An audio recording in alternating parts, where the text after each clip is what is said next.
ഹേ everyone welcome back. അപ്പോൾ ഇന്ന് നമ്മൾ ഇസ്രയ്ക്ക് പോകുന്ന വ്ളോഗാണ് കാണിക്കുന്നത്. ഇസ്ര എന്ന് പറയുമ്പോൾ റിസോർട്ട് പോലെ കേട്ടോ നാളത്തെ.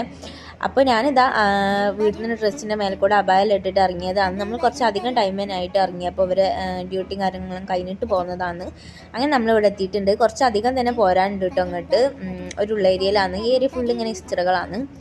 അങ്ങനെ ഇതാ നമ്മളകത്തെല്ലാം കയറി. ഇതൊരു ഹാള് പോലത്തെ സ്ഥലമാണ്. പിന്നെ ടെറഫ് ഉണ്ട്, സ്വിമ്മിംഗ് പൂൾ ഉണ്ട്, കുട്ടികൾക്കുള്ള പ്ലേ ഏരിയാസ് ഉണ്ട്. അപ്പോൾ ഇതാണ് കേട്ടോ കിച്ചണ്. ഇവിടെ മറ്റേ എയർ ഫ്രയറൊക്കെ ഉണ്ട്. അതേപോലെ ഗ്യാസ് അടുപ്പെല്ലാം 5-6 ഉണ്ട്. നമുക്ക് എല്ലാം ഒപ്പം ഉണ്ടാക്കാം. പിന്നെ ഓവൻ ഉണ്ട്. പിന്നെ മറ്റേ പാത്രം കഴിക്കുന്ന സാധനമാണ് തോന്നുന്നു കേട്ടോ അടിയിലുള്ളത്. അത് എത്ര നോക്കിയിട്ട് തുറക്കാൻ കിട്ടുന്നില്ല. പിന്നെ വല്ലാതെ പരീക്ഷിക്കാൻ നിന്നില്ല.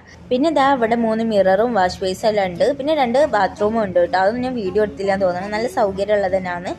അങ്ങനെ നമ്മൾ ഫുഡ് കഴിക്കായിരുന്നു. നമ്മൾ പോന്നപ്പോൾ മന്തി മേടിച്ചിട്ടുണ്ടായിരുന്നു കേട്ടോ. അങ്ങനെ അതെല്ലാം കഴിച്ചിട്ട് പിന്നെ നമ്മളിതാ സ്വിമ്മിംഗ് പൂൾക്ക് ഇറങ്ങിയതേ ഓർമ്മയുള്ളൂ. പിന്നെ